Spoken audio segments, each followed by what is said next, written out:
here Talk about the same as we just heard condition of.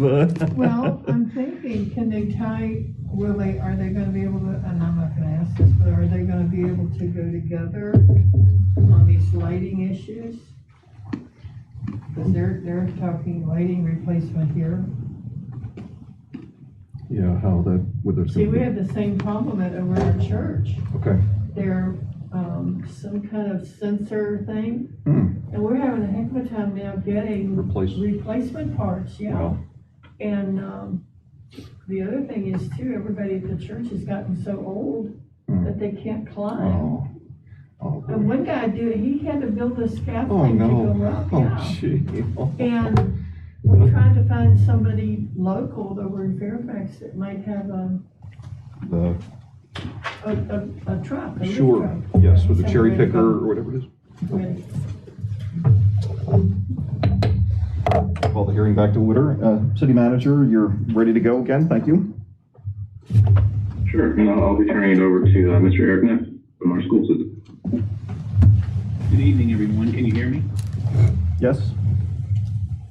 Great. I live in Hartwood in Stafford County. I don't have the best Wi-Fi reception, so hopefully it'll continue throughout. But good evening. I'm Eric Neff. I'm the Deputy Superintendent for the schools, and I'm pleased to share the list of capital improvement projects that the school division believes are necessary to continue to deliver exemplary programs, facilities, and student achievement.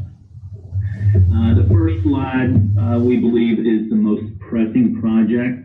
I was excited this morning to wake up to an email from the city manager that he shared with me that the government body did express a strong interest in issuing a joint RFP for a few of their roof projects along with the one that we have. We had an independent roof assessment from a gentleman from Restorations Engineering done this fall. He did recommend full replacement of the roof. It is a roof, the old portion or the initial portion of the building that was built and opened in 1999 consisted of a rubber matted roof with the rocking on top of it. But he did recommend a complete replacement, and he did give a cost of $1.2 million. There were other solutions that were offered, like replacing sections of the roof, but we feel like it would be wise to go ahead and replace the entire roof at its age of 22, almost 23 years old. Next slide. What you see here is an indoor classroom unit. We are currently replacing these as they break at Cougar Elementary as well as at the high school. These units are the original units that are dependent on the refrigerant R22, which is outdated, very difficult to find, and if you can find it, it's very, very expensive. So we have begun replacing the entire units inside the classroom as they break, and just for information purposes, we have replaced already 8 this school year, and we're continuing to see malfunction throughout the elementary school and the high school, and again, primarily because these units are 18 to 22 years old. Next slide. On a regular basis, it is recommended that through transportation, we replace our bus fleet or parts of our bus fleet every 13 to 15 years. Over the past 2 years, we have not replaced any of our buses. And of course, we would like to kind of play a little catch up here this year, even though our buses haven't been used very much this fall and this winter because of COVID, but missing the last 2 years has put us behind on the replacement cycle. So we are looking to replace at least 2, but maybe 3 buses, 2 regular ed and maybe a special ed bus this year, or next year, I'm sorry. Next slide. Exterior lighting, I saw this project earlier through the city. We have replaced our exterior lighting at the high school. It's made a remarkable difference in the outdoor lighting in the evenings. Of course, it does enhance the appearance of the buildings. It enhances security and provides safety. As you know, high school and middle school have a lot of evening activities. So our patrons and our student athletes are leaving the facilities later in the evening when it's dark. If you've ridden down Euclid down to the middle school and high school, you can really notice a difference early in the morning or late in the evening. This is a project that we are looking to do at the elementary campus at Manassas Park Elementary and Cougar Elementary, replacing the old ballast. It was mentioned earlier about getting parts. We've had a difficult time with that. Also, replacement of the lamps to upgrade to LED lighting will provide quite an energy savings for the school division. Next slide. Here's a picture of our middle school fitness center that is used by our physical education classes throughout the school year. What you're looking at is the initial equipment that was placed in there when the building opened in 2006. That is equipment designed specifically for that age group. It's very difficult nowadays to find parts to replace any of the broken equipment. So we would like to go ahead and replace the entire fitness center itself. Next slide. Mentioned earlier by the city as well, we are seeing the same things in our parking lot. This is a picture over at the elementary campus. This is the elementary campus. It was replaced a couple years ago, milled and resurfaced. We want to do the same thing at the secondary campus. Next slide.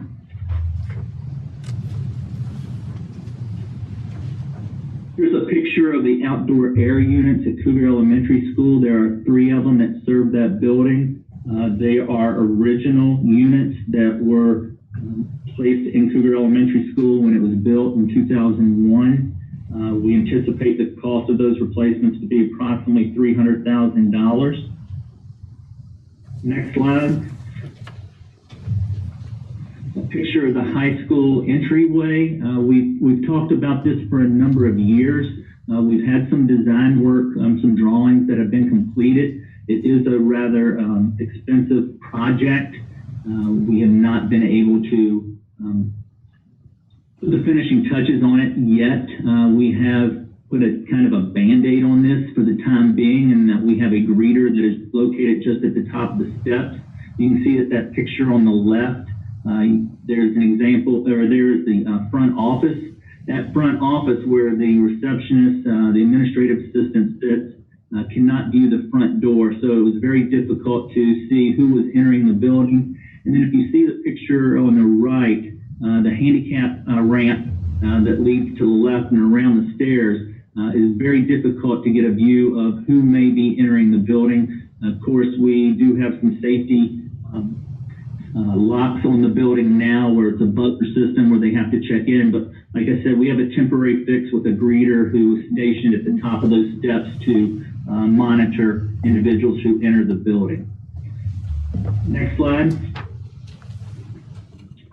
So a picture of our high school fitness center. It has been refurbished recently. We are looking to update that again in FY24. It really is difficult to see from this picture. That looks like a fantastic facility, and it really is a nice facility, but there is a lot of rust on the equipment and the barbells.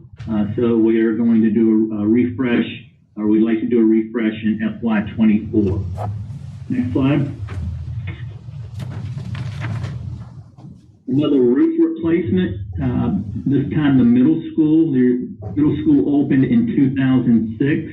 The same type of rubber matted roof, as you can see in the picture on the left.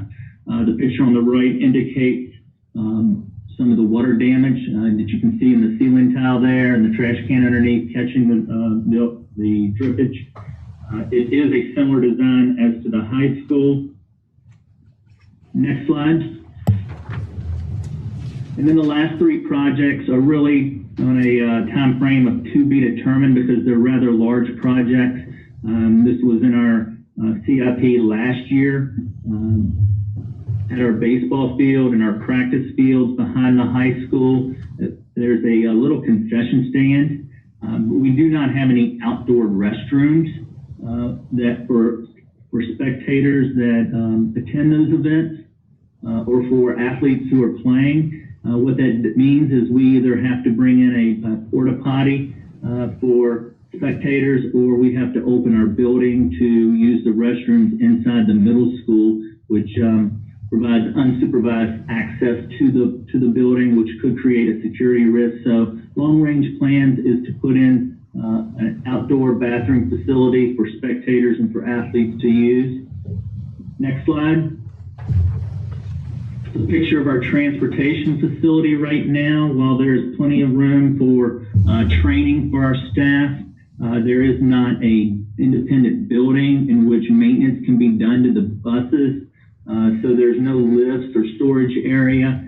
By constructing an independent building, a metal building, it would allow the middle school to recapture some of that space for some additional classroom space. And again, this is a large project down the road that still needs to be determined. It's going to be rather expensive.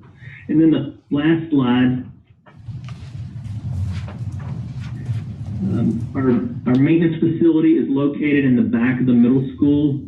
Used to be where the CTE classes were, the auto mechanics, auto shop classes. They currently are or the maintenance department is currently located there. It does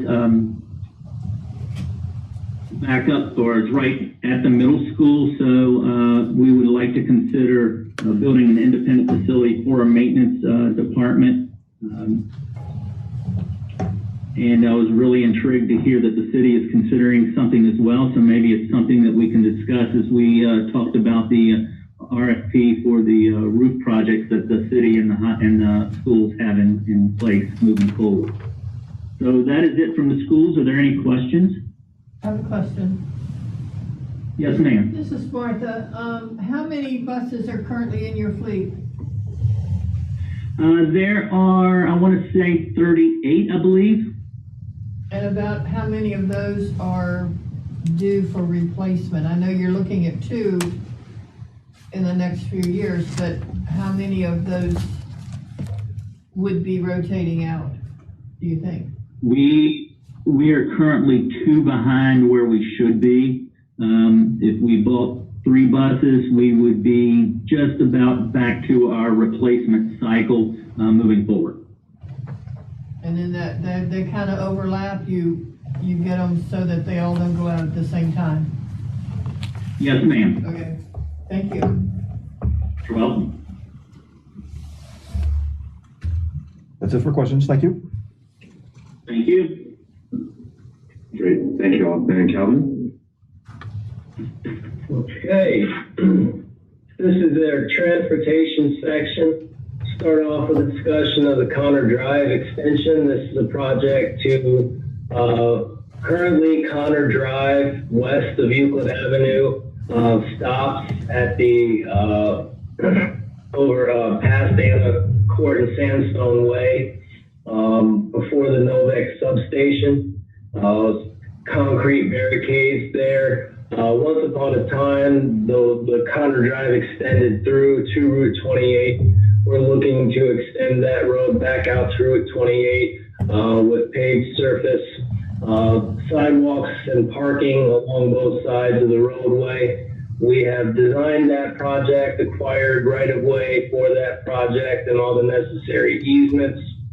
We're currently working on getting utilities relocated so that we can advertise that project this spring. The total project cost is now $2.26 million with $942,000 additional expenditures expected in FY22. Again, we're anticipating advertisement in the spring of this calendar year, and construction is not anticipated to go on beyond the calendar year 21. Next slide. Upper Kent Drive reconstruction. As you can see from these images, there's severe alligator cracking along Upper Kent. There's a lot of patchwork that's been done to Upper Kent. We've even done significant resurfacing of portions of Upper Kent Drive. But as many of the original roadways to the town of Manassas Park are in similar condition where the pavement design is no longer intact.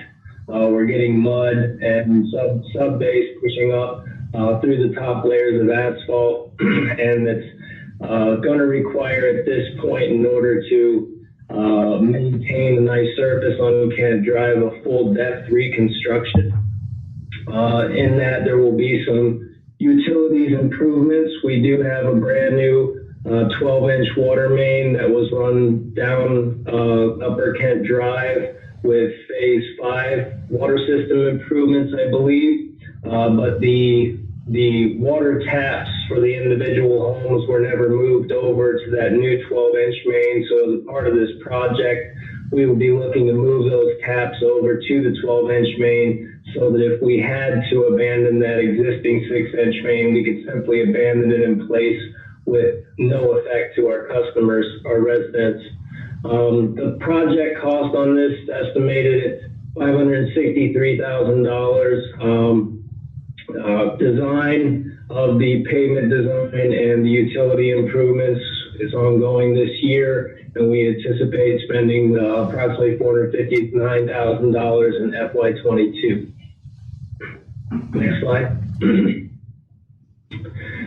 The city has, as many of you are familiar with, there was a major culvert collapse this summer at Mosby Court, Mosby Drive and Mosby Court for the Mosby Ridge 1 subdivision.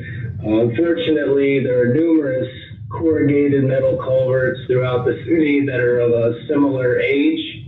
Nowadays, if you are going to utilize corrugated metal culvert for a permanent installation under a major roadway, it would certainly be coated with a corrosion-resistant material, but we consistently see this in our culvert evaluations and inspections every year, where at the water line there's significant corrosion and deterioration, leaving them structurally susceptible to collapse and deformation.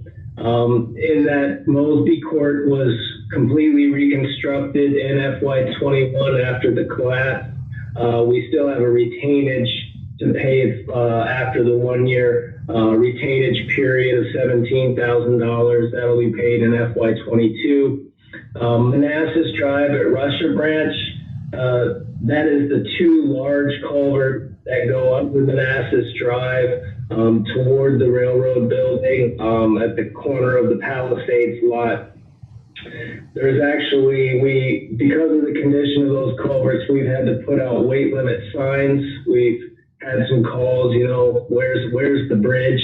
We don't see a bridge.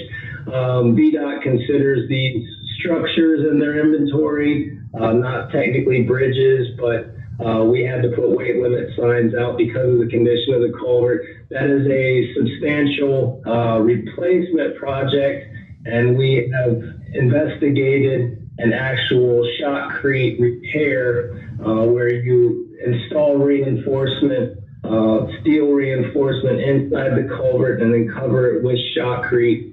And we anticipate that repair to cost $550,000. Again, we'll be installing head walls to protect the culvert from massive events like took out the Mosby culvert. So the design of the head walls and the actual design, the stormwater computation work, calculation work will all occur prior to the actual repair and head wall installation in FY22. Manassas Drive at Public Works is what we call the large culvert that goes under Manassas Drive, directly next to the Public Works facility. Again, that's a corrugated metal culvert in similar condition to the pictures that you see. We would be looking to execute a repair of that culvert FY22 through FY25. Total costs for these culvert repairs throughout the city, $527,000 in FY22, $717,000 over 5 years. Next slide. Street resurfacing and maintenance. This is an ongoing and annual line item in the CIP.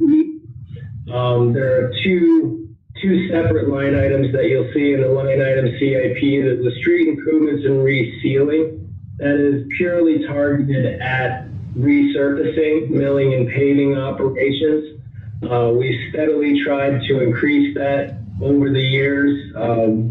So we're up to $269,000 in FY22, dedicated completely to street improvements and resealing.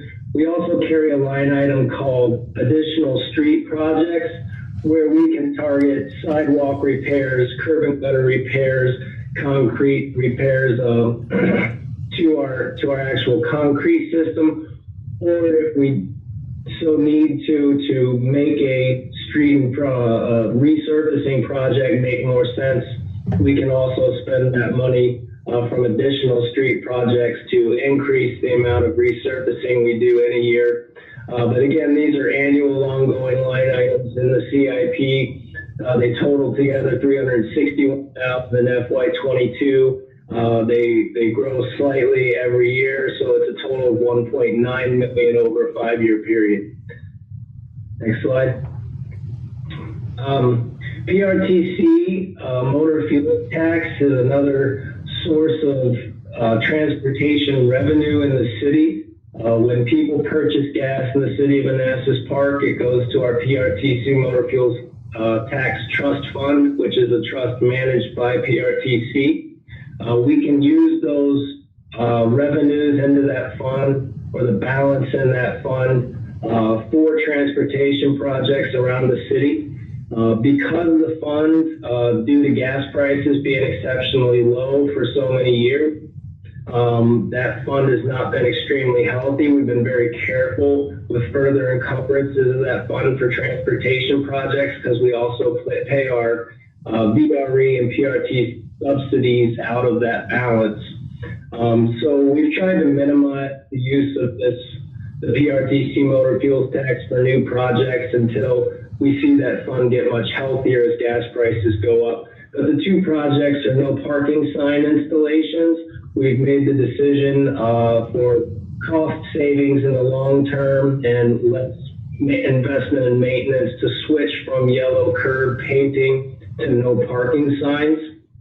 Curb painting has become very challenging with the number of vehicles parked on the street on a daily basis. We have to actually have those vehicles moved out of the way to paint curb.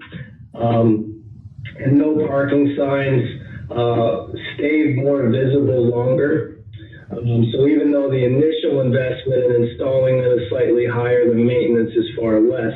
So we're spending $15,375 in FY22 for that no parking sign installation initiative, and $81,000 over 5 years. All of our traffic signals, we do have some new signals at relatively new intersections around the city, but some of our intersections have very dated poles and masts and heads, and we really need to upgrade that equipment. We've also learned this past summer that the detector system that we have in place in our older signals is no longer being supported with replacement parts. Even the good old eBay search doesn't turn up replacement boards for our detector system. So as those systems go down, we will be unable to repair them. So this project went up from last year's CIP to this year's CIP because of the need to replace the detector system at all of those aging intersections. So it's $34,000 in FY22, $169,000 over 5 years to upgrade the equipment in our traffic signals. Next slide.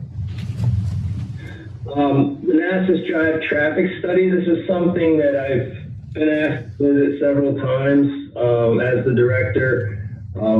We have any signals along the Manassas Drive corridor that are not in any way, even though they are interconnected, they're not coordinated. Many people are familiar with the way the signals through various parts of Northern Virginia are actually interconnected and coordinated to minimize your time travel through the corridor. We also have had numerous requests for the installation of additional pedestrian crossings and also traffic calming measures. This project would take the entire Manassas Drive corridor, evaluate any traffic calming opportunities, evaluate any new pedestrian crossing opportunities or pedestrian amenities that can be recommended, and also take a look at our interconnected signal network and see if there's opportunities there for coordination, be it time-based or detection-based coordination of our signals along the corridor. It's a project cost of $150,022. This project, our salt shed, as many of our facilities have stormwater pollution prevention plans associated with them. A salt shed, anytime you're loading salt, dumping salt, spilling salt out onto the ground, you're required to contain that in a catchment system. The current system that we have in place at our salt shed is taking on groundwater, and because it is an actual detainment system, you have to have it pumped every time it's filled.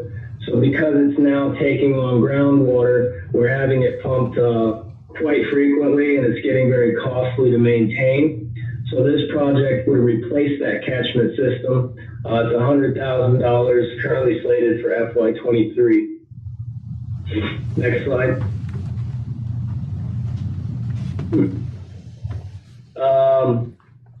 This at Owens Drive, the intersection of Owens Drive and Euclid, we have a substantial number of large trucks coming from the various industrial buildings down Owens Drive and Venture, places like that. And what happens is, as those large vehicles stop to turn into Owens or stop at Owens and Euclid, the weight of those vehicles buckles the asphalt. And I know that sounds odd, but you've probably seen it in certain places where the asphalt actually curls up like a bed sheet. We have made numerous repairs there over the past several years, and the complaints are becoming ever more frequent. The pavement is continuing to deteriorate, and there's really no level of asphalt pavement design that will actually provide long-term benefits at that intersection. However, concrete doesn't suffer the same type of damage from heavy vehicles. It's not a malleable product. So this is to replace in that intersection, just in the area of that intersection, the asphalt design with a concrete design. Concrete is very expensive. The benefit, though, of concrete is that it has a far longer life expectancy with zero maintenance. So it's $500,000 in FY24, but we also would not expect to have to do any work in that intersection for at least 20 to 30 years. Next slide. Okay, Chief Lou.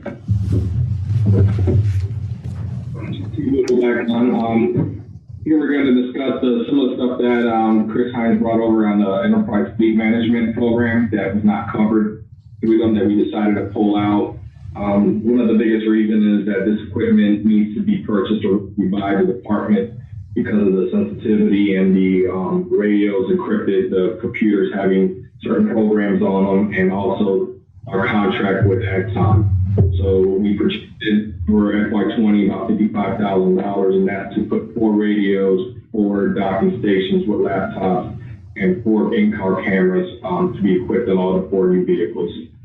Below that, you see forecasts out of the vehicles recommended by Enterprise to be replaced in years out. The total cost between FY23 and FY26 is approximately $520,000 that we would have to come up with. So, for example, in FY23, we would need 6 vehicles replaced according to what they project. and we would need approximately $82,000 for that year. Next. Mobile command vehicle, pretty much, we don't have this asset in the city for public safety. This would be something that we can use jointly through police department, fire department, public works for any serious incident.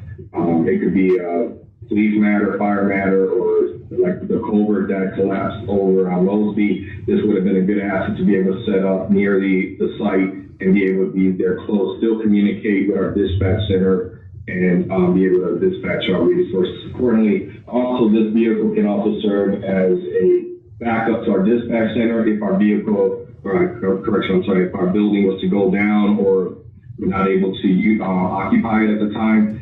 So we would be able to transfer all communications to this vehicle and be able to continue receiving 911 calls and also dispatching our units accordingly.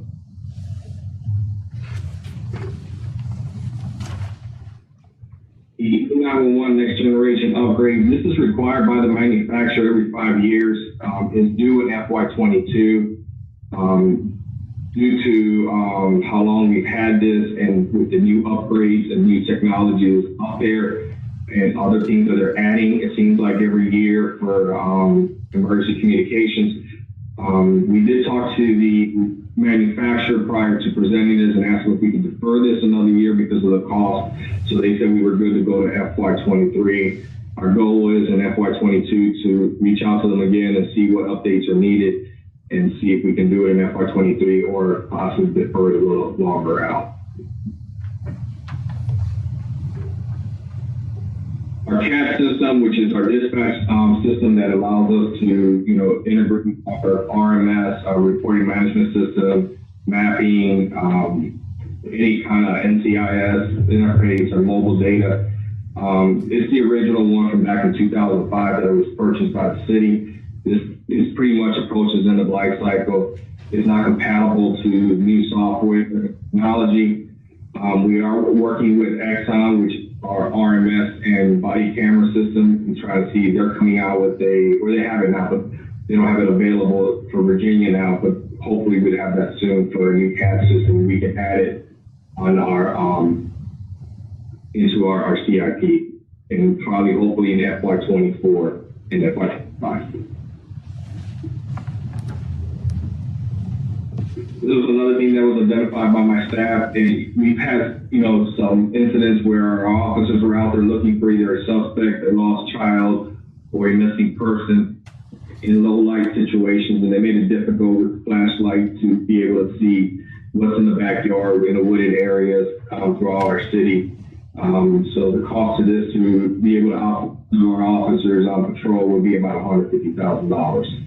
And we were looking at FY25 timeline. Currently, we haven't seen any federal grant or matching funds for this program. An armored vehicle, we don't have any. We don't have this asset in the city. This vehicle is definitely something that I think we need to think about down the road. We got it back, pushed out to FY26, but any kind of active shooter situation, there maybe subject or a high risk situation or a regional disaster incident, we have no way to respond right now. We would be responding to an active shooter with our regular police vehicles. This will allow our officers to go in and rescue somebody and be able to get to that individual safely and protected. So currently we're trying to find grant funding, but the way everything's going with it seems like the law enforcement reform, this all has been put on hold for now.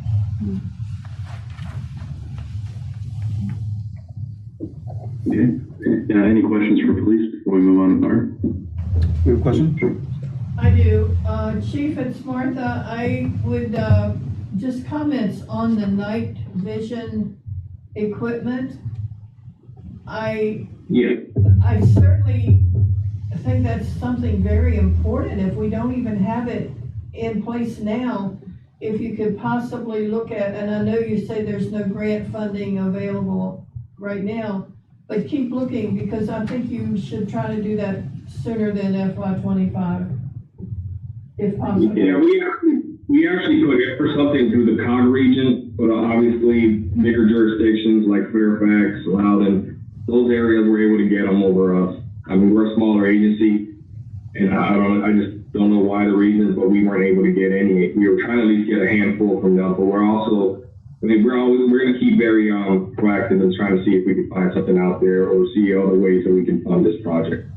Is there any way can tie in with the state to get into the state police contracts or something? I mean, I know you. Yeah, we looked to piggyback off a contract, but they're still expensive. I mean, for 10 units, what was it? They're like $15,000 a piece. Yeah. But it sounds like it's something you really need, so keep working on it. I will. Thank you. One other And question. One other question. On this armored technical vehicle, would that be something that other jurisdictions would use? You would loan out or make it available to them or rent it or whatever? Am I making sense? Yeah, you are. Obviously, if we had one and there's every jurisdiction that would need it, or anybody in the Cougar region, if it was available, of course, if they had an incident where they would need that resource, we would definitely push that over to them if they needed it.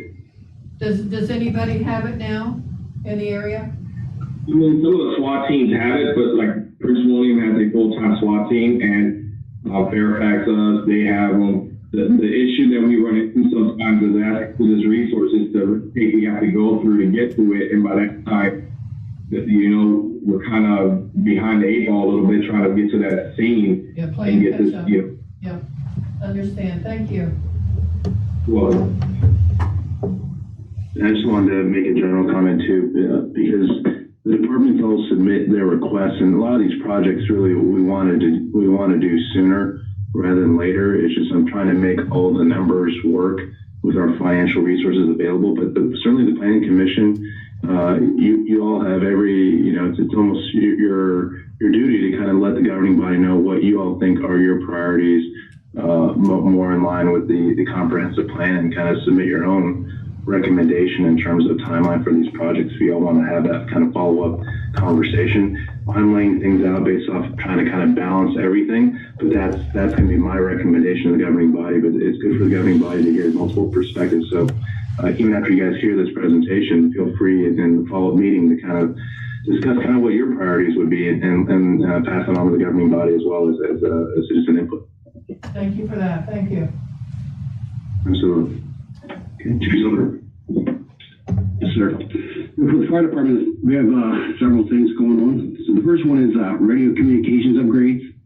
There's 2 projects under this one. One scheduled for FY22. That would be second mobile radio for all of our frontline vehicles. What that's going to do is give us a better chance for enhanced emergency radio traffic. Currently, we operate a consolidated dispatch system with fire and EMS through Princeton County and Manassas City. We also do monitor our PD in Manassas Park. So sometimes our staff has to switch back and forth between radio banks. By the time they do that, they're missing critical information on the radio. So we're going to try to equip all of our apparatus with 2 radios so that we don't miss that key radio traffic. And the cost for the FY22 project is $26,650. The second one would be for chief officer portables to be updated. When we bought these portables several years ago, we bought they're kind of an older model portable. They have very large batteries. They're newer portables now. They're more compact, easier to put in your pocket or to holster somewhere. They also going to give us the capability of going encryption, which in talking to Major Reinhardt, our PD will be encrypted by the summer, so we have to get our radios encrypted as well. And that will take care of this piece of it for us, and that's scheduled for FY23. The total cost for both projects is $51,250. Next. So this is the enterprise vehicle outfit for the upcoming vehicles that Chris laid out earlier from the fire department. You can see when we laid it out from FY22 through 31. We'll just go through FY22 to 26 tonight. For FY22, we have the outfit set for the deputy chief's vehicle and the EMS super vehicles we talked about earlier. In FY24, it will be for the battalion chief's reserve vehicle, which is scheduled to be replaced soon. FY26, it will be the battalion chief's current in-service vehicle. So the reserve vehicle is going to be repurposed as a 2015 vehicle. It's being repurposed. The current vehicle, which is FY26, is the current vehicle they're using, which is the 2017. So under the enterprise, they're going to do them every 5 years. So that kind of pushes these two together because we were trying to not plan this out prior to the enterprise thing. So that's why the two battalion chief things link up together. Also in FY26 is the replacement of the fire chief's vehicle. Next. Great, thank you. So the next one is the special services vehicle replacement.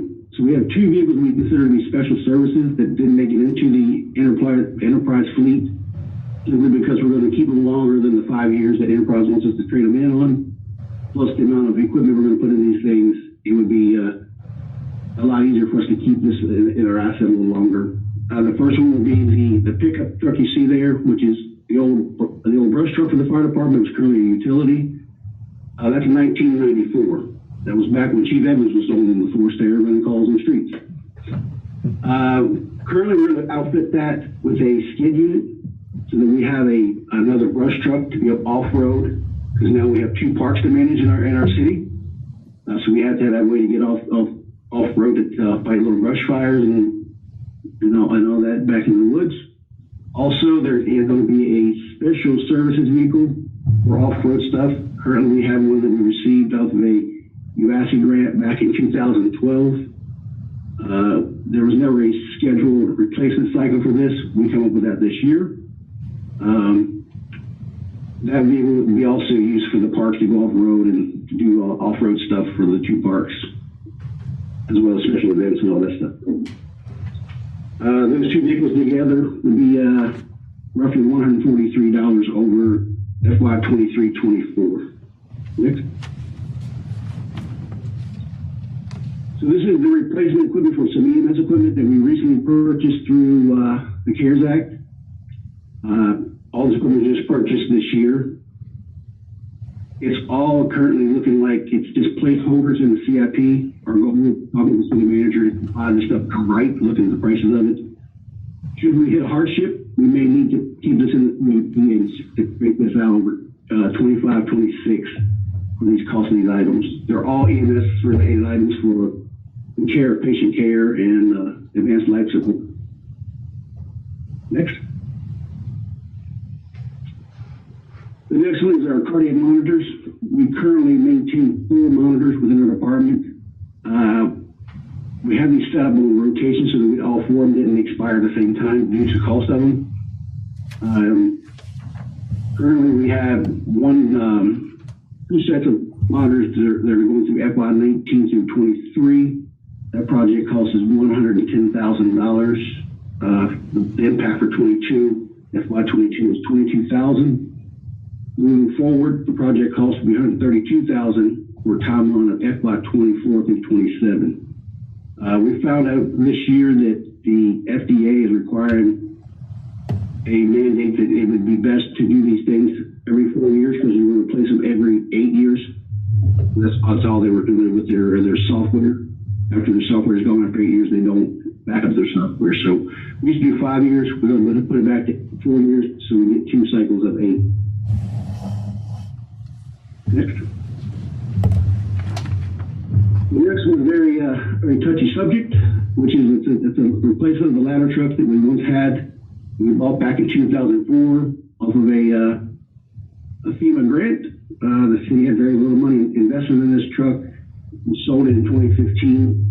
I know Chief Evans is still upset there, but we currently need to replace this ladder truck because we don't have the ability to reach anything over 2 stories with our current ladder situation in the fire department. And we have several buildings that require more than 2 stories. You know, park stations, senior apartments, Palisades, park station, city center, police station, all of our schools, most of our larger residential homes in the Blues area, all of our condos, all that stuff. We have to have someone from Manassas City or Prince William County come in with a ladder truck to provide that service for us.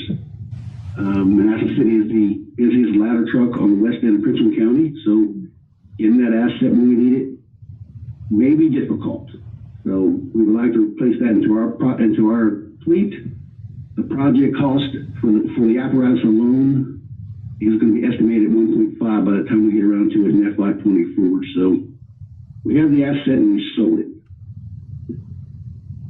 We will be trying to get that through a FEMA AFG grant, at least trying to get at least partial money, if not all the money. I believe the AFG grant will allow you to go up to $1 million, so I'm pretty sure we'll get the whole thing.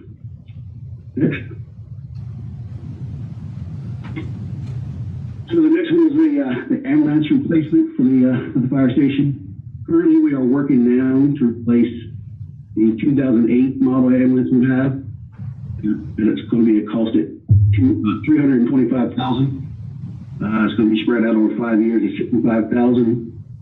Our goal is to have something on the city attorney's desk, a contract for review in the very next 30 days or so we can get this to the council to vote on. After that, we're going to look to replace the 2013 ambulance. And then by the time that comes around, it's going to be roughly $400,000. That timeline is going to be 26 to 30. As the city manager said, it could move up earlier or later, depending on our financial situation in the city, because we try to keep these things somewhere between 5 to 8 years, and as you can see at 13, we're pushing it well past the 5 to 8 years. Same way with the 2008. Next one. And the next one is the fire truck replacement cycle. We're currently scheduled to replace one in FY23. That would be the 2008.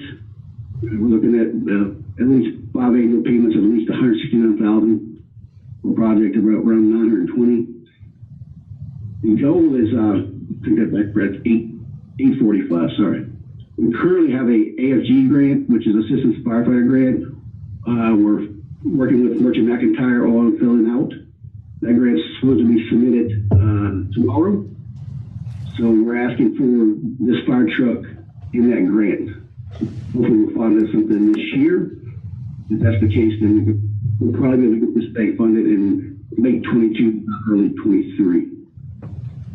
The last one will be way up in FY30, which we won't go into. We were just doing 26 tonight.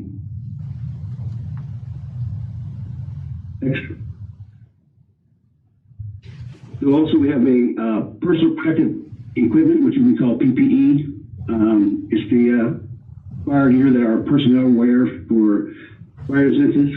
We're maintaining 2 sets of PPE for our staff. So they get 5 years of front usage and then 5 years of reserve use. So should they run an incident and it gets contaminated, they have a set that's in spec to jump into while the other set's being washed and cleaned and decontaminated. The NFPA requires us to switch this stuff out every 10 years under the NFPA 1851 guidelines. So the project cost is $96,000.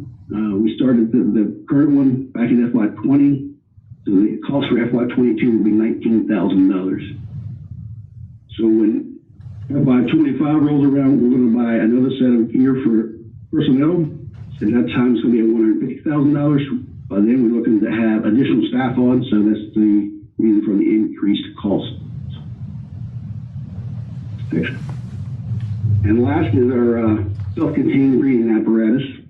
This is the project for the self-contained breathing apparatus that we would have to replace every 10 years. By manufacturer recommendations, also by the NFPA standard 1852. And in FY25 through 29, this is just going to cost roughly $250,000. It's like 18 to 20 complete sets. Next, I believe that's it. Thanks, Chief. Any questions for fire? No, thank you. Okay. Jay, are you still on? Yes, sir. So my YouTube feed seems to be really on delay, so I'm gonna go off my slides that I have in front of me. So I apologize if I'm not exactly on the same speed as you guys. Okay, so the first project is the Signal Hill Park Trail resurface. This comes in at $121,000 and is scheduled for this fiscal year. Current trail system at Signal Hill Park's in disrepair, particularly the trail segments adjacent to the pond area. Large fractures are present, creating a number of trip and fall hazards for trail users. Trouble spots will be mill it out as necessary, and we'll put a 2-inch overlay of surface course asphalt throughout the entire trail. The city is working with Merchant McIntyre to pursue grant funding as a potential means to address this project. The playground upgrade at Signal Hill Park comes in at $90,000. This is set for FY23. Current playground was installed in 1996 and has reached the end of its useful life cycle. Due to the age of the structure, it's difficult to find replacement parts, and we often are forced to retrofit portions of the structure in order to keep the playground online. All of our current equipment, borders, and safety surfacing will be removed and replaced like for like, while reducing the overall footprint by approximately 3,000 square feet to reduce future maintenance costs and eliminate some wasted space that exists now. If the previous project, the trail system, is able to be funded primarily through grant monies, we may be able to expedite this project and move it a little bit up in the cycle. So the basketball court and tennis court resurface projects come in at $65,000 and $86,000 respectively. Both of these projects are scheduled for FY25. Both courts are in pretty severe disrepair and exhibiting frequent and severe cracking. In addition to slip, trip, and fall hazards, functionality and competitive play have become difficult due to the number, size, and scope of the cracks and the court's overall condition. All pavement will be milled and resurfaced, while official court lines will be painted per each sport's respective regulations. The tennis court project will additionally receive new fencing to surround that particular court. The Bankwood Hall AV equipment update is at the community center. This comes in at $60,000 and is set for this fiscal year. The current system has exceeded 10 years in operations, logged quite a few hours. Due to the advancements in technology, the current system is antiquated and has become increasingly difficult to locate replacement parts, especially cost-effective ones at that. The Banquet Hall is the facility's most popular and lucrative rental space and had historically been used throughout the years to host a number of city functions, town halls, and mayoral council debates. The existing audiovisual equipment will be replaced with new updated projectors, screens, control panels, audio equipment, accessories, and a partition filter. The retaining wall demo and rebuild. This is the wall at the intersection of Spruce and Adams Street, bordering the outdoor basketball court as you enter Costello Park. As parts of this wall continue to disintegrate, chunks of stone and mortar fall onto the adjacent sidewalk or street, creating hazards for pedestrians or motorists. We have implemented a stopgap solution that you can see in the slide there. Basically wrapped the fence or wrapped the wall with fencing in an effort to kind of mitigate the risk, but it's ultimately a temporary measure at this point. The existing wall will need to be completely demoed, and a new segmental retaining wall will be rebuilt in its footprint. Segmental wall carries the same general lifespan as a stone wall, but should prove to be a little less costly, and they're able to be built to higher elevation specs, so that should be helpful as well. The Wellness Center strength equipment purchase comes in at just under $120,000. It's scheduled for FY24. The existing line is between 10 and 14 years old, depending on which equipment that you're looking at. Industry standards suggest replacement every 7 to 10 years in order to avoid costly repairs and frequent downtime. The current line will be replaced with new modernized units to include new selectorized machines, plate-loaded units, free weight options, a cable system, and a functional trainer. So the next 3 projects are predominantly a Signal Bay Water Park, the chemical feed controller, perimeter caulk, and white coat replacements. These come in at $33,049 and $66 respectively, and range from FY22, FY24, 29, and then FY24 again. 4 chemical feed controllers, 2 at each MPCC and Signal Bay, will need to be replaced. Average lifespan of these units is 9 to 10 years, with the equipment at the community center exceeding 11 and Signal Bay reaching 10 years. These units provide specified dosing concentrations and chemical levels and ultimately ensure the proper water chemistry. If levels become too low, algae and waterborne illness are possible. But when levels get too high, patrons are at risk for burns and skin irritation. The caulk line surrounding both the activity pool and the lazy river will need to be removed and replaced. This was last done in 2015 during the Signal Bay renovation, but it is recommended to be completed every 2 to 5 years. The big issue here is if the line is compromised, there's a risk of water seeping into the joints, which ultimately can kind of cause major beam and concrete damage. Lazy River white coat will also need to be removed and replaced. This was last completed in 2015 as well. And this work is recommended to be performed every 7 to 8 years. Similar to the perimeter caulk project, the main goal here is to prevent water from reaching the joints, which again can create a structural issue and cause major beam and concrete damage. Next 2 projects are here at the community center, the indoor pool recoat and the heater replacement. These come in at $20,000 and $44,000 respectively and are scheduled for FY23 and FY25. This is the original deck from when the community center opened in 2010. So as the deck ages, the texture becomes more compromised and increases the potential for slips and falls. We'll essentially need to grind down the loose texture, repair and epoxy the cracks, and recoat with a skid-resistant material to return it to its original form. The heaters were last replaced in FY17, and they're essentially approaching the end of their useful life cycle. 2 heaters are assigned to the indoor pool, 1 is to the spa. Without the heaters in place, the spa essentially loses its functionality and the pool is unable to maintain the required 2-degree differential between that water and air temp. If we're unable to maintain that differential, it essentially creates condensation and we see water loss.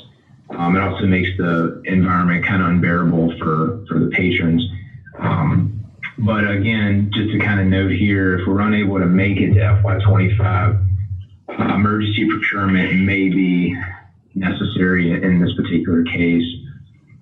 Next project, the Signal Bay Water Park Bathhouse Pump Room and Pool Office Demo Rebuild. This comes in a little over $1 million and is scheduled for FY25. Basically, the bathhouse, the pump room, the pool office are all at the end of their useful lifespan. Bathhouse isn't up to code or ADA compliant. We've got a lot of electrical components failing. The cinder block walls are cracking. Ventilation's inadequate or unreliable. Roof is leaking, and the pump room is very outdated and dilapidated. Current facility essentially would just need to be demoed kind of from the ground up and rebuilt in the current footprint.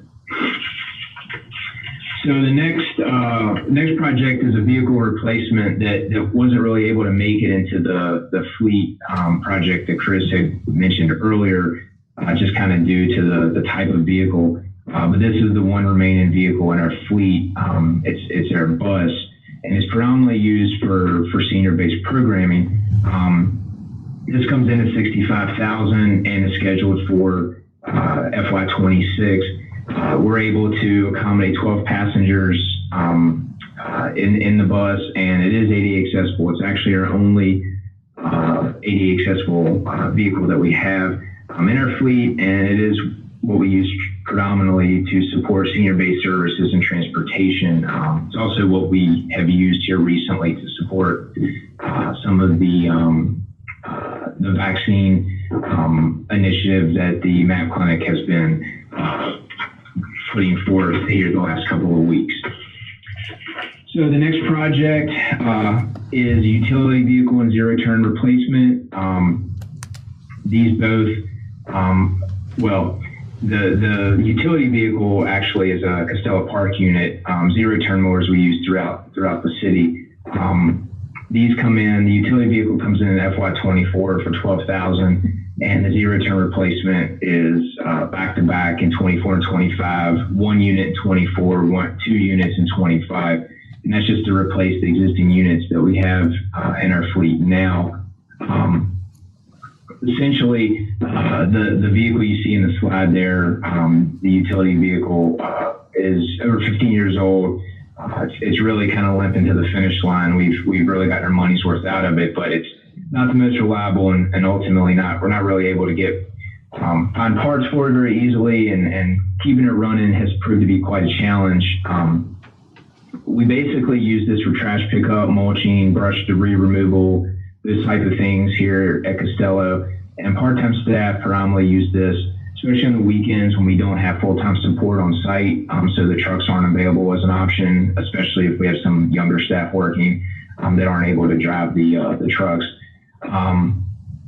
So it proves to be important. What we've done as a stopgap recently is when we do need that function over here, we will bring the unit from Blooms Park over, but then that kind of puts us in a little bit of a pinch to where we don't have that resource at Blooms, and creates a little bit of a kind of robbing Peter to pay Paul situation. As far as the zero-turn mowers, the Parks Division maintains just under 80 acres of mobile space, so they rely heavily on these to kind of quickly manage the mowing at 6 parks throughout the city. Especially now that Blooms is online. By 24 and 25, we're scheduled to reach kind of the industry standard for hours of operation. We're going to be right in that 2,500 to 3,000 hour range, and they do receive, they take a beating given the type of terrain and the sheer volume, constantly unloading and loading on the trailer, going from park to park. So we certainly will get our money's worth out of these units as well. And the plan again is to replace 1 in 24 and then 2 in 25. Next project is the Blooms Park Trail Resurface. This comes in at $740,000 and is scheduled for FY26. Again, this is very similar in kind of in principle to the Signal Hill Park Trail Resurface. They'll mill out areas as necessary. They'll certainly have a lot more milling to do on the Blooms Park Trail, and then they'll resurface. They'll add several inches of surface course asphalt. This trail it's got some pretty rough trouble spots. There's sections where asphalt has completely been displaced and fallen off kind of the side. The width of the trail varies drastically from section to section, and given the incline and the rugged terrain, having integrity in the trail here is especially important, given it is a very difficult trail. It's definitely not an easy hike. So the goal here is just to try to make this safe and minimize those slip, trip, and fall hazards. So the next project is a Blooms Park transition to an active park. This comes in over $1.7 million, and the timeline here is between 26 and 30, depending on kind of the various pieces of the or the various components of the transition. Blooms Park currently is a passive park. The goal is to transition to active status. The centerpiece being a artificial turf field with lighting. There's a high demand in this area for turf fields, and it enables us to be able to provide essentially year-round rental opportunity. also at a much higher rate of pay that it commands compared to natural grass fields. So the goal would be to have that as a centerpiece, and then around that, an 18-hole professional disc golf course, 2,200 square feet custom playground for ages 5 to 12, 2 outdoor pavilions with a accompanying picnic area, and illuminated water feature, off of the pond off of hole 5.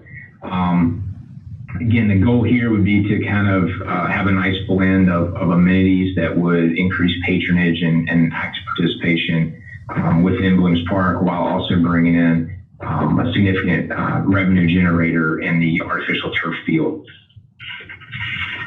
And the last project on the list is the downtown library establishment. This comes in at $825,000. Pretty much split evenly between 22 and 23, 422, 425, and 23.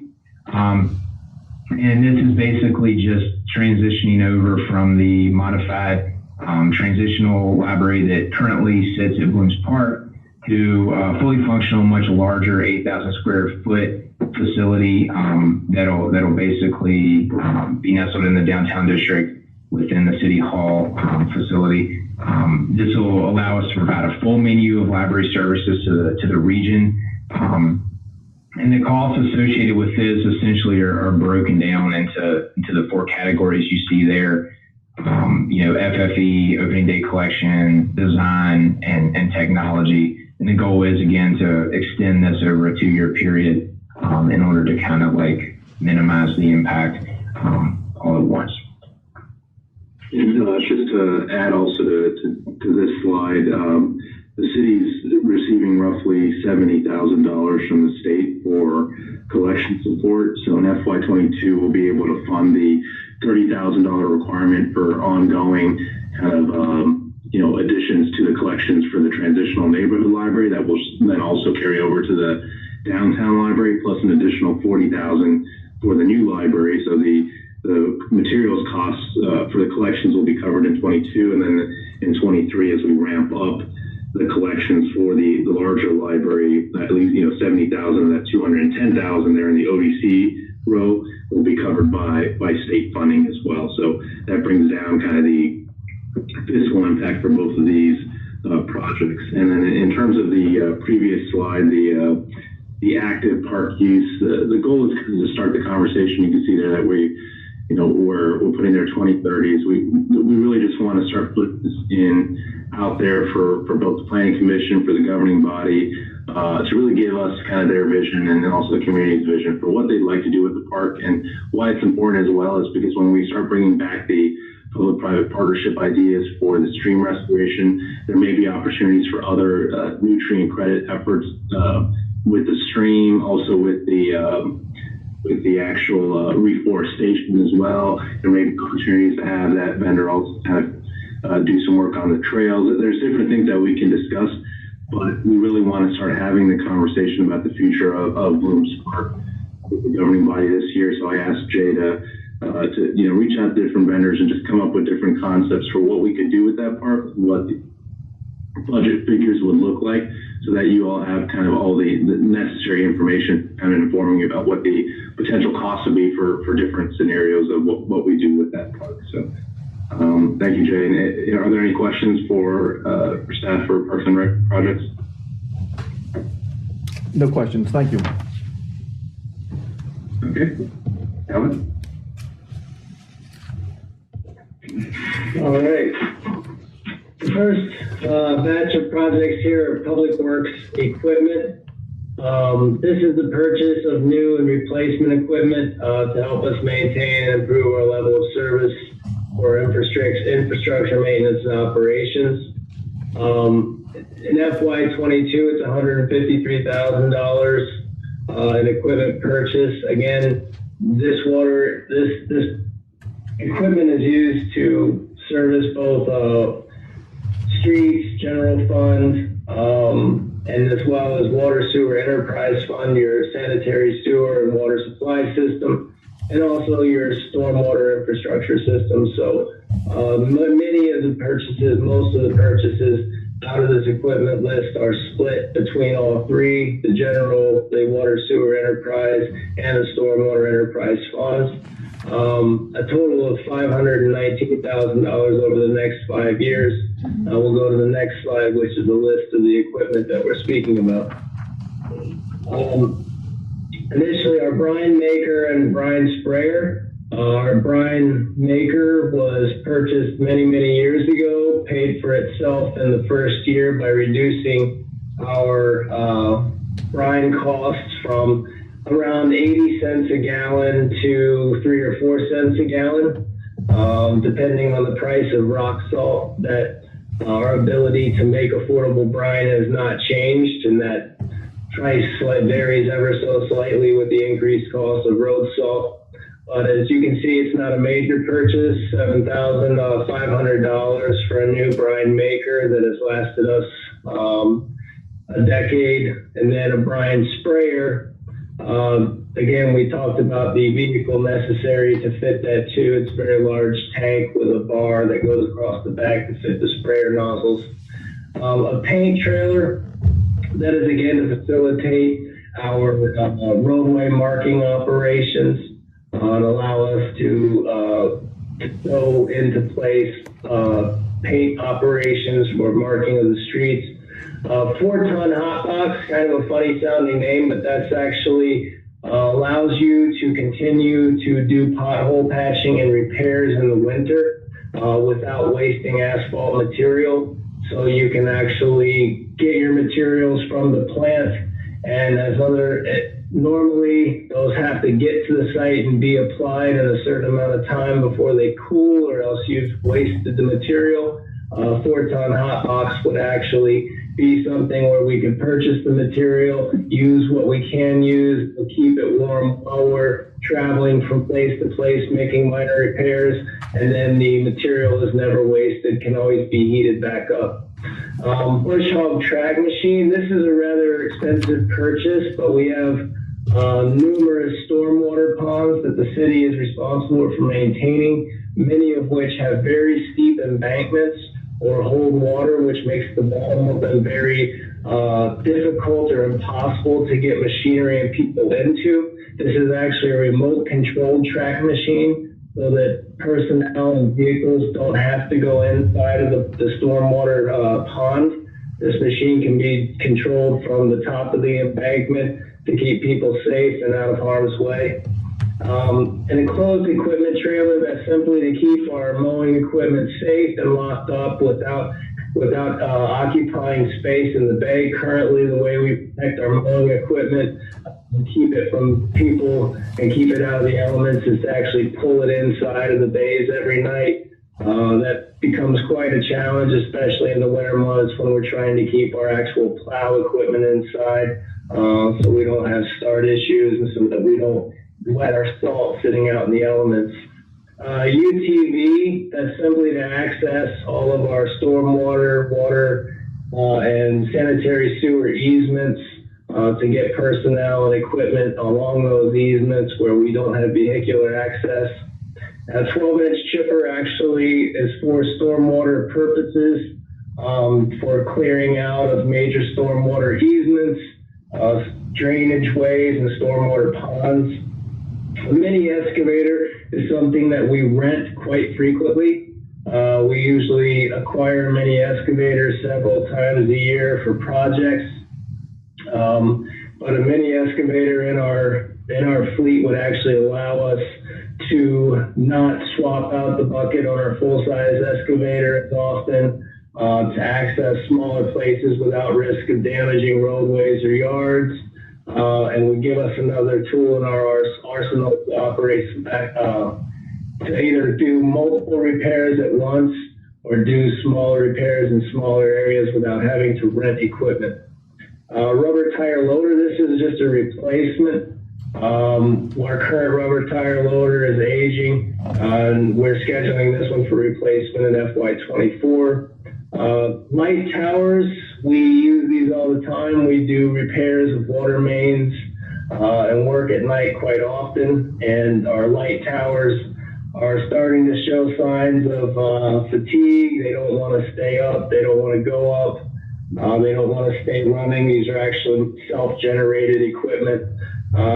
So we're scheduling those for replacement in FY26. And a towable air compressor, this is something that we use to operate our jackhammers, our small handheld hammers. They also have a generator feature built into them. That is scheduled for replacement in FY26. Next slide. We talked about already the issues we have with our normal fleet vehicles, with the pickup trucks and such that plow snow, but we actually have vehicles that cannot be replaced under the enterprise program because they're too large. These are our flusher trucks and our large dump trucks. These are not considered white fleet vehicles. So we don't have any of these non-white fleet replacements necessary in FY22, but at $719,000 worth over 5 years. But again, these vehicles come from multiple funds, so it's $132,000 investment from the general fund, primarily coming from the Water Sewer Enterprise Fund, because the bulk of the purchase is a sanitary sewer dedicated flusher truck, and then $66,000 from the Stormwater Enterprise Fund. Next slide. These are the actual vehicles that we're replacing. A large dump truck, which we plow and clear with, as well as haul materials. That is split up between all three funds. This flusher truck, we have to have two, one that we can excavate and do stormwater repairs with, another that is purely for sanitary sewer purposes. We discovered this years ago, you are not allowed to use sanitary flushers for excavation purposes, for working on stormwater either. And then another large dump truck, an aging dump truck that is scheduled for replacement in FY26. Again, the dump trucks are split between funds as to where this flusher is dedicated to the Water Sewer Enterprise Fund.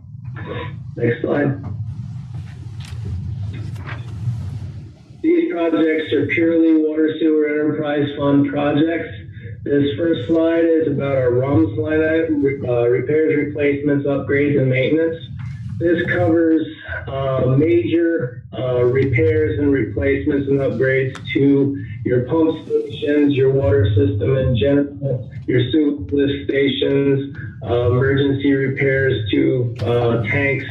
Many of these things that they fail are their own capital assets with values anywhere from $10,000 up to $50,000. So we have carried a repairs and replacement line item in the Water Sewer Enterprise capital fund for many years. We can also, if we do not use these funds for these major capital asset repairs and replacements throughout the year, then we also can do sanitary sewer lining and force main improvements, manhole repairs and linings, and things like that to help reduce our I&I and accomplish other goals in our systems. Again, it's $3 million over 5 years, $918,000 in FY22. Next slide. These phased water system improvements are really targeted at replacing the aging steel pipe in the west end of the city, where we have the highest, we have break rates and water leakage rates there that are higher than the industry standard. Break rates are pretty high on the west end in the steel. It was not bedded properly when it was installed in the mid-50s. It's bedded directly on rock, and anytime we get major temperature fluctuations, we have a series of water main breaks to address. We've gotten very good at monitoring for these breaks, even the ones that do not surface, through detection and listening equipment. So we've managed to keep our water losses in check, but our crew stays busy all winter long doing water main repairs. These are targeted at the high break rate areas. Phase 6 is already has been designed for some time, and will be executed in FY23 at a cost of $1.4 million. Phase 7 will be designed in FY22, completed in FY25 at $1.25 million, and Phase 8 will start design in FY24 with a completion goal in FY27, $850,000. So the total cost for these 3 phases of water system improvements, $725,000 in FY22 with $2.9 million over 5 years. Next slide. This is a rate study and asset management plan. Our water billing is always an issue in the city. It's been some time since we had a comprehensive analysis of our rates on our entire system, our capital expenditure liabilities against our assets, understanding how the debt service plays into the picture. Someone to evaluate and compare our rates to other jurisdictions and make rate recommendations for the city. The total cost of this project was $150,000. We would like to do this in FY22. Again, this will look at our existing assets and our existing system, make recommendations for asset replacement, and also take a look at our rates against our liabilities and recommend rate structure. Next slide. Meter system upgrades. Laszlo spoke about this earlier. The meters that are currently installed in the city are mutating disk meters. They're very dependable meters. However, when they do fail, they almost always fail in favor of the customer. They tend to start reading in the customer's favor when they reach their life expectancy. Most of the meters that we've tested have never tested as being inaccurate at all. Over the past few years, we've noticed that some of the meters, when they come back, are saying that they're reading slightly in the customer's favor. It's pretty typical of mutating disk devices. So we're due to have a comprehensive citywide water meter replacement anyway. We've started talking to various firms about upgrading. We have already what's considered a form of automatic meter reading system where we just drive the truck around and the truck picks up radio reads from the meters. We would like to improve upon that and actually have remotely located RF radios or cellular devices that are capable of reading the meters at any time we want to. So the meters could be read daily. They can be read multiple times per day. They can be read at whatever frequency we decide to read them. And additionally, we're looking at upgrading the meter type that we use. Mutating disk meters are very reliable, but they're a better option out there for reading more accurately. So we're looking into several different options for meters and smart meters themselves. So this project would actually improve the way we read, the frequency with which we read, and the quality of the reads within our water system. We're estimating the project cost right now at $2 million, and the timeline for the meter replacement is FY23 to FY24. Next slide. Our SCADA system, we had a full SCADA system for our pump stations, our lift stations, our results started in, I guess it was around 2008, was supposed to be completed. We had major issues with the SCADA system from the onset. It was an RF system, radio frequency system. We were not able to get consistent radio signal from many of our sites. Staff for the city actually went out and we implemented some new radio systems to improve communications. But the installer of the software, the manufacturer of the program itself, it was a proprietary software, and they are now out of business. They do not offer support for the software. So we have been without any SCADA communications at several of our sites, and with very spotty access to our SCADA information for the past few years. This would target a complete replacement and upgrade of that SCADA system so that we're in constant communication with our pump sites, with our sanitary sewer lift stations, with our water tanks and our water vaults. The anticipated cost of this project is $1 million in FY26. Next slide. These projects are all Stormwater Enterprise Fund projects. We have the same line item that we have in the Water Sewer Enterprise Fund: repairs, replacements, upgrades, and maintenance. This is for major repairs and replacements in our storm system. The current project cost is $1.3 million in FY22, or $1.3 million FY22 to FY26, but $300,000 in FY22. Many of our corrugated metal systems throughout the Connor Center are failing. That's what some of these pictures are. We have numerous collapses, sinkholes, if you will, where the structure is failing. And that's the types of major capital repairs that are targeted with this line item. Next slide. These Tmdl reduction projects are the mandate that Laszlo spoke about early on in his presentation. These are DEQ mandates handed down to them by the federal EPA, but it's total maximum daily load.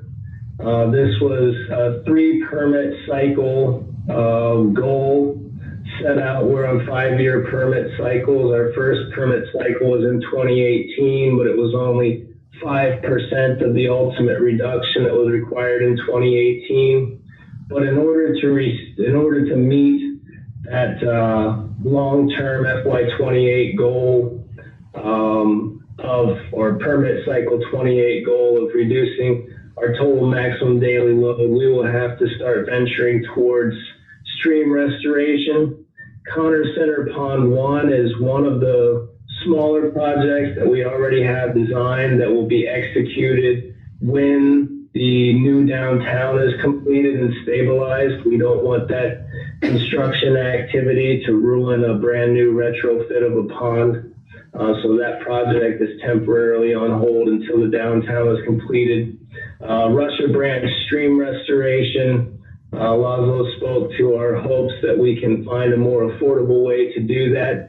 It seems as though from initial preliminary evaluation that we may be able to achieve as much as 95% of our ultimate Tmdl goals through that Russia Branch stream restoration project, which would be great. But if we cannot, we would have to devise other Tmdl projects to make up the difference.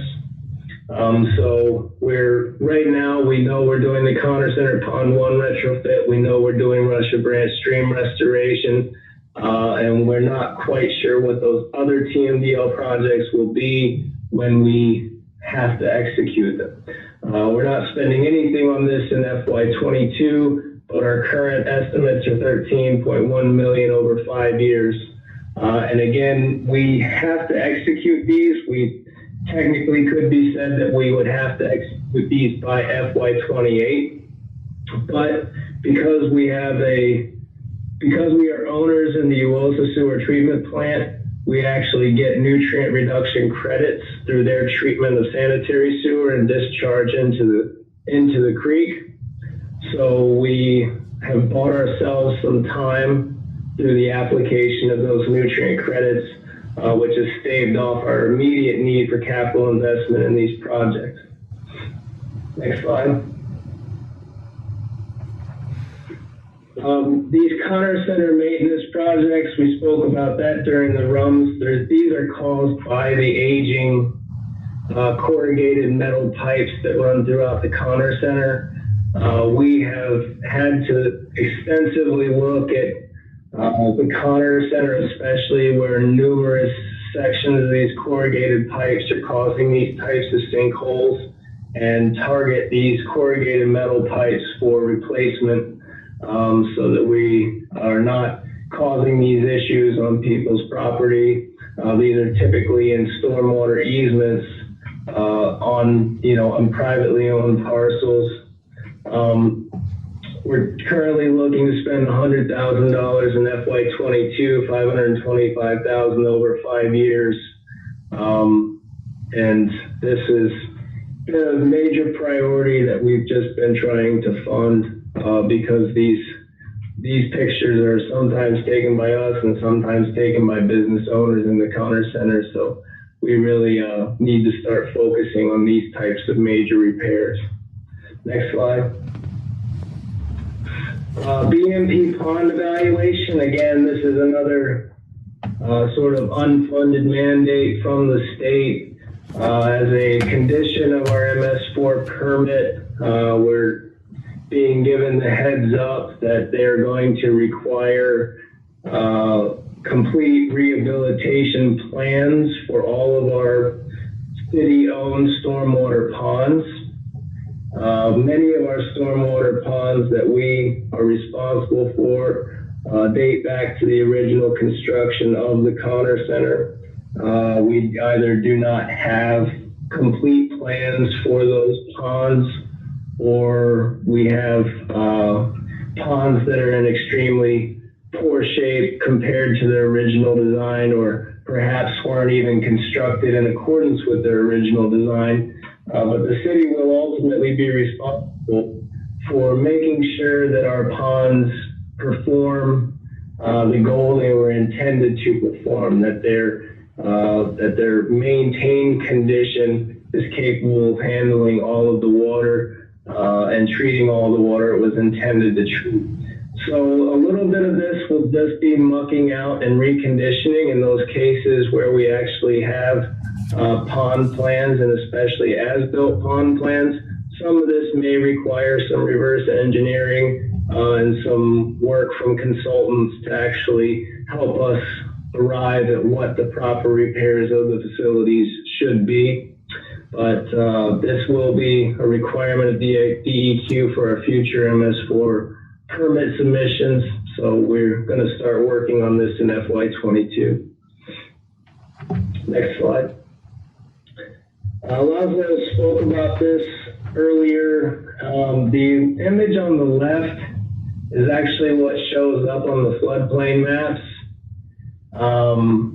but that's not actual floodplain. That blue area that shows this floodplain, there's underground stormwater pertinences through there. There's pipe through there. There's a major culvert under Manassas Drive and underneath the Speedy Green site. However, when that area was developed, the proper steps weren't taken to notify FEMA that they needed to do a letter of map revision. So since the process wasn't followed, FEMA still has this in their maps as a floodplain.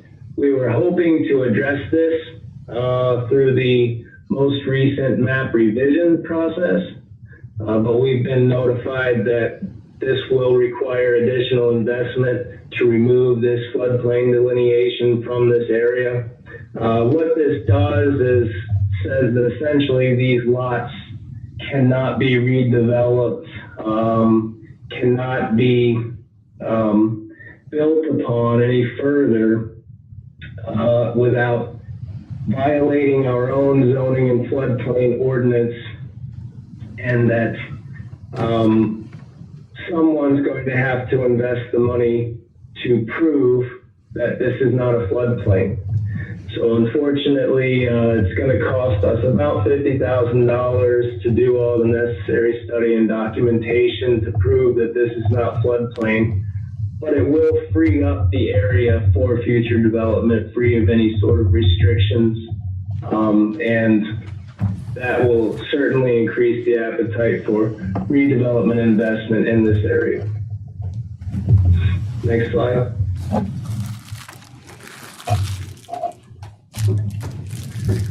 Thank you very much, Planning Commission, for bearing with us here over the last 3.5 hours.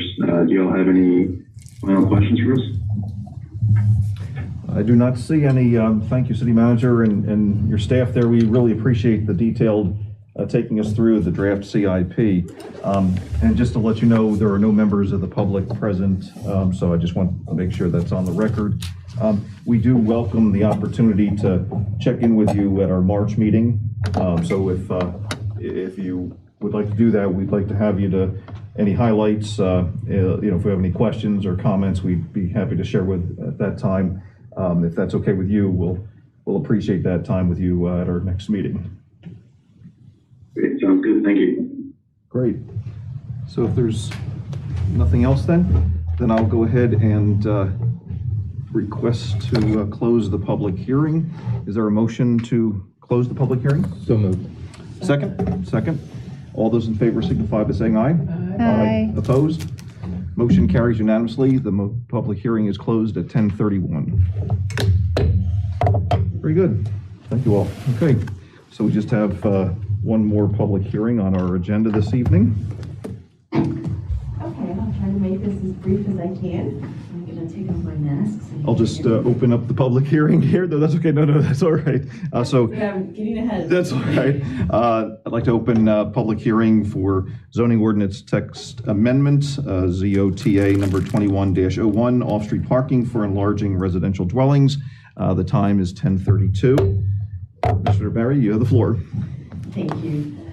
So what we have before you is a zoning ordinance text amendment that addresses a parking concern in the city. Certainly we've had some parking conversations with the governing body work sessions in September of last year and just recently at the end of January.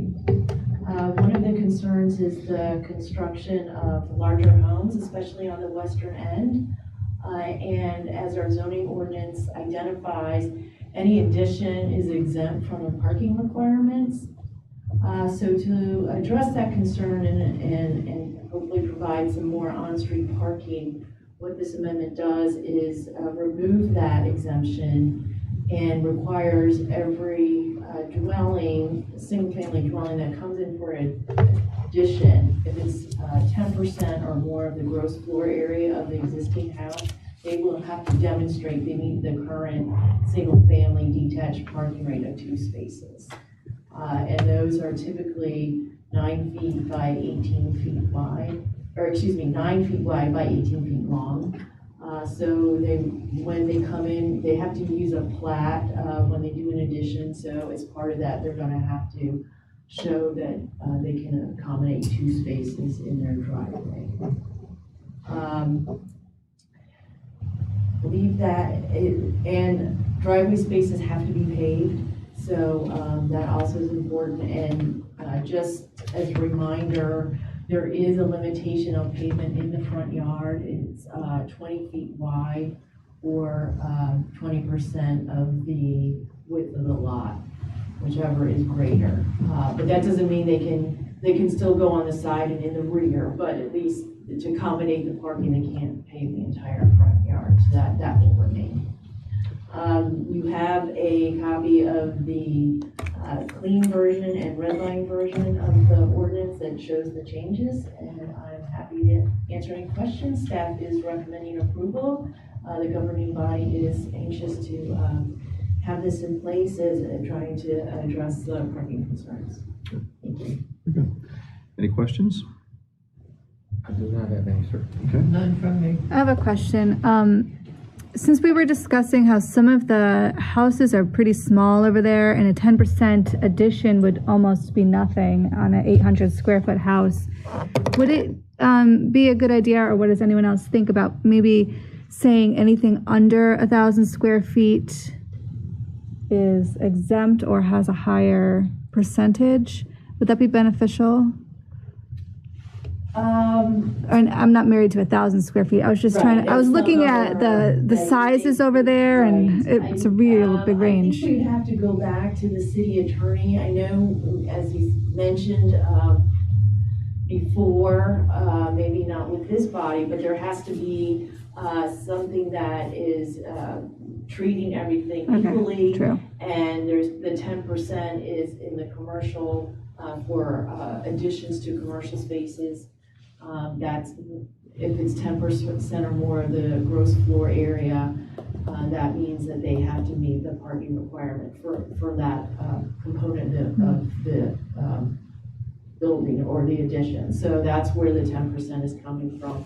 It does exempt storage and hallways, and certainly anything that's unenclosed or not fully enclosed, such as a front porch or rear porch that even roofed ones would not count.